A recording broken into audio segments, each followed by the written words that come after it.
নমস্কার। ই নিউজ ভারত এবং খবরে আপনাদের অনেক অনেক স্বাগত। এই মুহূর্তে আমরা দাঁড়িয়ে রয়েছি বাবুঘাটে। আর আমাদের সঙ্গে যিনি রয়েছেন তিনি একজন বিখ্যাত ব্যক্তিত্ব। তার সম্পর্কে যতটা বলা হয় ততটাই কম। তিনি একদিকে যেমন আইনজ্ঞ, অন্যদিকে তার একটি বিশেষ পারদর্শিতা আছে। আমরা বিগত দিনে আমাদের ইতিহাসে পড়েছি তানসেন গান গেয়ে বৃষ্টি নামিয়ে আনতে পারতেন। স্যার একটি বিশেষ ক্ষমতার অধিকারী। উনি ওনার বাঁশির সুর দিয়ে আকাশে মেঘ জমাতে পারেন, আর সেই মেঘ একসময় বৃষ্টি হয়ে পৃথিবীর বুকে ঝরে পড়ে। স্যারের ডেজিগনেশনটা স্যারের মুখ থেকেই আমি আপনাদের শোনাব। স্যার, আপনাকে এই নিউজ ভারতে অনেক অনেক স্বাগত। নমস্কার সবাইকে, আপনাদের যারা শ্রোতৃবৃন্দ এবং দর্শকবৃন্দ সবাইকে আমার অনেক অনেক। এটা হচ্ছে আমি সরকারি আমলা ছিলাম, ইন্ডিয়ান রেভিনিউ সার্ভিস 38 ব্যাচ। তো ওই বছর বোধহয় পশ্চিমবঙ্গ থেকে আইএসএ আমি কোয়ালিফাই করে চলে এসেছি। তো যাই হোক, আমার কালে কালে ওই লালবাহাদুর শাস্ত্রী একাডেমি যাওয়া হয়। তো ইনকাম ট্যাক্সে বিভিন্ন কারণের জন্য আমি চাকরিটা ছেড়ে দিয়ে আমি ওয়েস্ট বেঙ্গল কমার্শিয়াল ট্যাক্সে জয়েন করি। আবার সেই জন্য মধ্যে আমার অনেক সময় হয়েছিল যে বাঁশি নিয়ে গবেষণা করা। তো বাঁশিটা আমার ঠিক সেই অর্থে শিখিনি। আমার যেটা মনে হয়, যদি পুনর্জন্মকে বিশেষ করে আমার আগের জন্ম থেকে এটা আমার। এবং এটা 2005 সালে প্রথম আমি জানতে পারলাম যেটাও করা যায়। তো আমি ওই বাড়িতে সমস্যা না, চাকরি করি। তো আমার ওই সময় সরকারি একটা গাড়ি ছিল, আর আমার এরিয়ার মধ্যে আসানসোল পড়তো। আসানসোলে ওই চিত্তরঞ্জন, ওটাকে বলে চিত্তরঞ্জনের কাছে নাকি হিন্দুস্তান কেবলসে একটা মন্দির ছিল। মন্দিরে ওই বছর বলেছিল 22শে জুনের আগে বৃষ্টি হবে। 5ই জুন আমার মনে আছে, 5ই জুনই আমি ঘন্টা তিনেক বাজিয়েছিলাম। আকাশ জুড়ে মেঘ দশ নট হয়ে গেল। সাংবাদিকরা টানাটানি করতে লাগলো, অনেকে নানা রকম কথা বললো। আমিও ব্যাপারটা মানতাম, আমল দিতাম। তারপরে এই নিয়ে দুর্গাপুরে আমি থাকতাম, তখন পশ্চিম দুর্গাপুর। ওই গবেষণা চলতো এবং দেখি এটা হয়, কি কারণে হয় এটা বৈজ্ঞানিকরা বলতে পারবে। আমি জানি এটা হয়, এবং রিসেন্টলি যেটা পরে পরে আসছে। আচ্ছা, এটা নিয়ে গবেষণা আপনার কত দিনের? বললাম 2005-এ, তার আগে আমি বাকি বেড়াতে বলতো, কিন্তু 2005 থেকে চলে গেছি। 5 মানে আজকেও 26 বছর হয়ে গেল।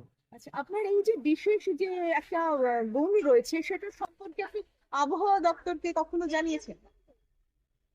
আমাদের তো লিখেছিলাম, এক সময় ছিলেন আমাদের ওই মিস্টার কি ভদ্রলোকের নাম বলেছে, আবহাওয়া দপ্তরকে বলা হয়েছে, চিঠি দেওয়া হয়েছে, ইন্ডিয়ান আইএমডি কে চিঠি দেওয়া হয়েছে, মেল করা হয়েছে।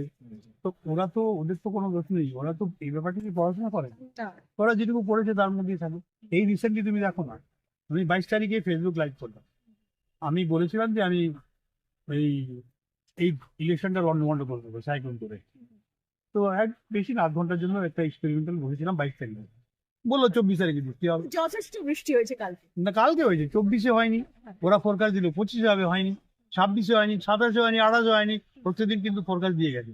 তোমরা আবহাওয়া দপ্তরকে জিজ্ঞেস করো ফোরকাস্টটা কেন ওদের, মানে ওটা কি ডিলাইড, বাংলাতে কি বলবো, ফোরকাস্টটা নিষ্ফল হয়েছে, মানে ভুল প্রমাণিত হলো। কেন, কিছু কারণ থাকবে, যেটা আমাকে আপনাদের চ্যানেলের এই মলয় বলেছিলেন।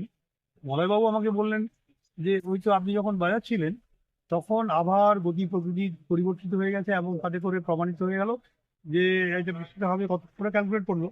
কিন্তু যে আপনি বন্ধ করলেন, হ্যাঁ। সেই ফুলটা আর রইল না।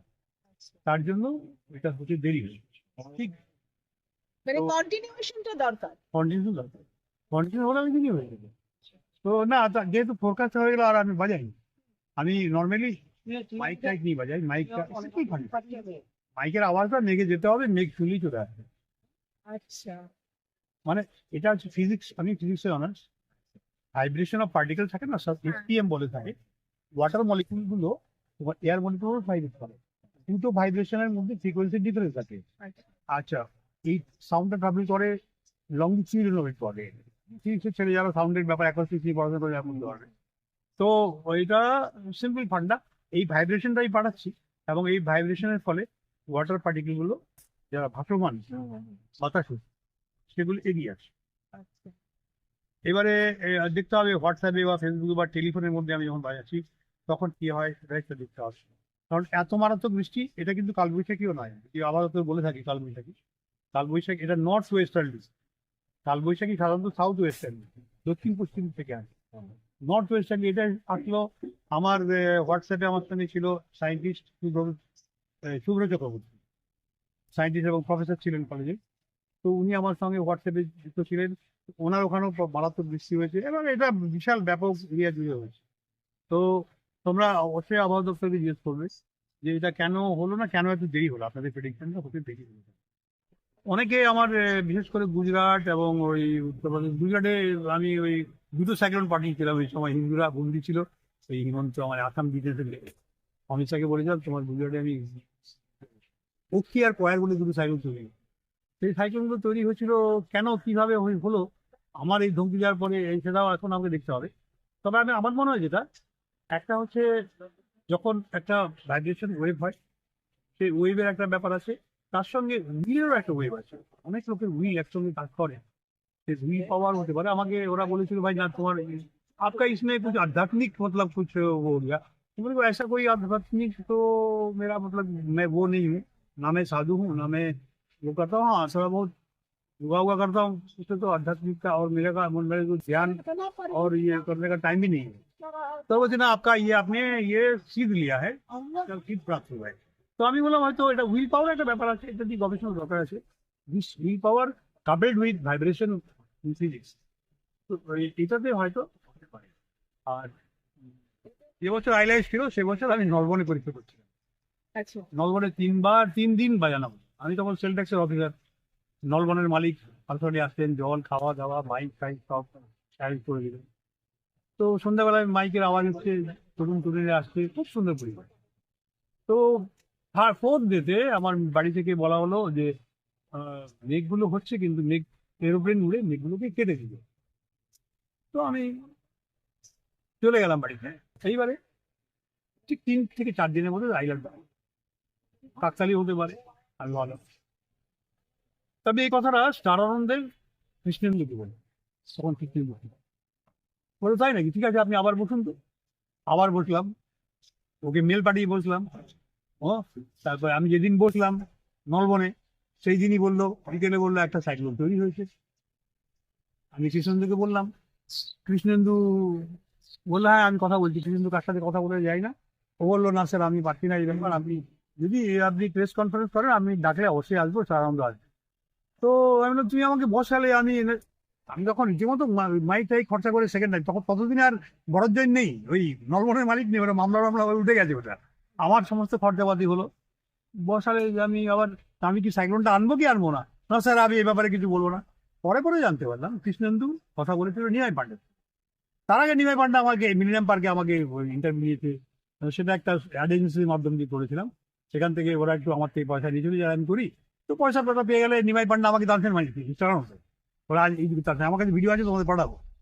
স্টারানন্দ এই তো পুরো ওই পাগলটার মালায় পড়েছিস তুই, কেন ওকে বুঝতে বললি ও কথাবার্তা না বলে।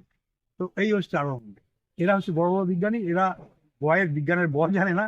এই সাংবাদিক ওই কয়েক 2 পয়সার সাংবাদিক সবাই নয়, অনেকে আবার শিক্ষিত আছে, অনেকে পজিটিভ মাইন্ডেড আছে। তবে স্টারানন্দে পজিটিভ কি আছে আমি সেটা এখনো পর্যন্ত খুঁজে পাইনি। যাই যত তাড়াতাড়ি মেঘ পর্যন্ত পৌঁছবে বৃষ্টিটা তত তাড়াতাড়ি নামবে। অনেকগুলো প্যারামিটার থাকে। দেখো একটা হচ্ছে ক্লাউডের, মনে করো সাইক্লোন তৈরি হয়ে যায়, সাইক্লোন ফ্লাওয়ারটা আমার থেকে বেশি পাবে। সাইক্লোনটা নিজেরা তৈরি করতে হতে হতে হতে ওই সাইক্লোনটাকে ইঞ্জিনিয়ার করে নিয়ে আসা যায়। আমি চাইলে বাংলাদেশে নিতে পারি, আমি চাইলে সাউথের দিকে নিতে পারি, আমি চাইলে বেঙ্গলে নিতে পারি। আচ্ছা। তুমি খেয়াল রাখবে 2021-এর পর থেকে বাংলা এখন সাইক্লোন, লাস্ট সাইক্লোন ছিল আমফান। 2021-এ আমি বাজিয়ে এসেছিলাম শিলচরে, বলেছিলাম বাংলাদেশে তোমরা অষ্টমীর দিনে সাধুদের মেরেছো, তোমাদের আমি বন্যা করে করতে হবে। 4খানা সাইক্লোন বাংলাদেশে। সেই এক্সাম্পলে বলিয়ান হয়ে আমি ইলেকশন কমিশনকে বলেছিলাম ভাই হাইকোর্টে তো পারলাম না, আমি ইলেকশনটাকে সাধারণ মানুষকে বলছিলাম এই ইলেকশনটা সেটিং এর ইলেকশন।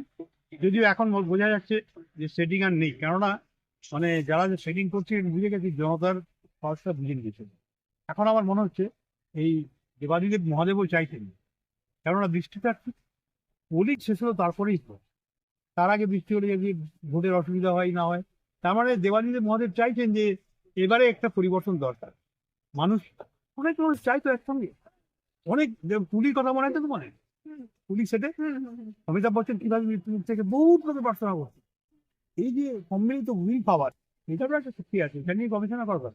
এই যে সম্মিলিত ওয়েস্ট বেঙ্গলের খাবার, এত লোকের কান্না, এত লোকের হাহাকার, মানে এইটার একটা কোথাও না কোথাও আছে। এবং সেটাও দেবানন্দ মহাদেব। আমি আর কি বলবো, মহাদেব আমার সব বাজি কেড়ে রেখেছিলেন। আমি পুলিশে এফআইআর করেছি, বলবো তোমাদের আর। আচ্ছা দিল্লিতে গেছিলাম বাসিবার। আচ্ছা দিল্লিতে কি হয়, ওখানে এসপিএম খুব হাই লেভেলে গিয়ে দিয়ে কথাবার্তা বলে এলাম, বাসি পরীক্ষা টুকু দিলাম, সবাই আমাকে বললো, চার দিয়ে আমাকে রেখা গুপ্তা আমাকে মেল পাঠিয়েছেন যে সংশ্লিষ্ট দপ্তরকে দেওয়া হয়েছে, আপনাকে ওরা ডাকবে, যদিও এখনো ডাকেনি। দিল্লিতে বৃষ্টির মাঝে মাঝে খুব দরকার, তো ওরা তো প্রায় হাজার হাজার কোটি টাকা খরচা করে।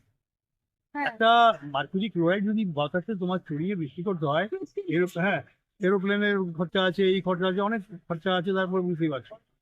তো আমার যে দেশীয় যে টেকনোলজি আছে, যেটা আমার পরম্পরায় লেখা আছে, আমরা পড়েছি, যেটা আমাদের ক্লাসিক্যাল মিউজিকে এটা আছে, সেটা অনেকে মানে না, সব ঘটনা আছে। আমি তো নিয়ে দীপক রাগটা ট্রাই করিনি, কেননা দীপক রাগে আগুন জ্বলতে জ্বলতে উনি টানছেন, তারপরে মালার বাজি ঠান্ডা করা হয়েছিল যাকে। তো রেখা গুপ্তা আমাকে মেল পাঠিয়েছে। আমি এর মধ্যে হলো কি, বাসিগুলো আমার ইভান বাস দিয়ে আসছিলাম হাওড়ায়, ব্রিজটা ক্রস করে বাসিগুলো চলে গেল। তুমি কল্পনা করতে পারবে না, সমস্ত সিসিটিভি গুলো কলকাতা ওইখানটার দেখা হলো, বললো ওই দিনটা ওই সময়ের সিসিটিভি ফুটেজটা পাওয়া যাচ্ছে না, কারণ ওই দিন কন্ট্রাক্টর চেঞ্জ হয়ে গেছে, কপাল যাকে বলে। তো আমি বুঝে নিলাম যে এটা মহাদেবের চক্রান্ত, কারণ মহাদেব বর দিলেও আমি তো মূর্তি ক্ষেত্র লোক, এই বরটা আমার কাছে আছে, আমি শেয়ার করে আমি শেয়ার করবো না, মানছি। আমি যেখানে যেখানে বৃষ্টি হয় না, ভারতবর্ষে বহু জায়গায় করি, বহু জায়গায় করি, যেমন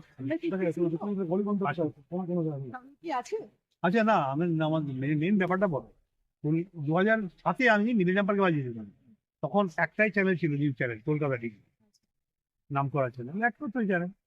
তো ওই কলকাতা টিভি থেকে আমাকে ডেকে নিয়ে গেল, সেদিন বলেছিল প্রায় 10-12 দিন বৃষ্টি হবে না, আমি একদিন বসলাম, পরের দিন বৃষ্টি হলো। কবির সুমন আমার ইন্টারভিউ, কবির সুমন আমাকে বলছে আপনি শীতকালে পারবেন না, তখন আমার ভয় ছিল। এখন কবির সুমনকে আমি চ্যালেঞ্জ করছি, ফোনও করেছিলাম, আসছিলাম আরেকজন করে ফোনটা কেটে দিই। আমি ফোন করেছিলাম যে আমি শীতকালে বৃষ্টি করছি, আপনি আসুন এগিয়ে চ্যালেঞ্জ নিন। তো তোমরা আবহাওয়া দপ্তরকে বলো কবে, ওরা কতদিনের মধ্যে বৃষ্টি হবে না, আমি তখন আবার বলবো, আমি বলে দেবো তোমরা ভুল বলছো, আমার জন্যই হচ্ছে বৃষ্টি। আচ্ছা সিজনে জানতে চাইছিল বাংলায় ঢুকছে, এখন সাইক্লোন গুলো ঢুকছে না। এইবারে আমি যেটা বলবো, এই আমি তোমাদের চ্যানেল ইন্টারভিউ দিয়ে সাইক্লোন ডিক্লেয়ার করে বলবো আবহাওয়া দপ্তরকে বলে। থ্যাংক ইউ স্যার, এতটা সময় আমাদের সঙ্গে কাটানোর জন্য স্যারকে অনেক অনেক ধন্যবাদ। আর একটি বিশেষ কথা আপনাদেরকে জানিয়ে রাখি, আমরা ই নিউজ ভারত এবং খবরাখবর আমাদের বুমটি চেঞ্জ করেছি, আমাদের একটি নতুন পেজ আসছে, সেটি হলো ই ডিজিটাল।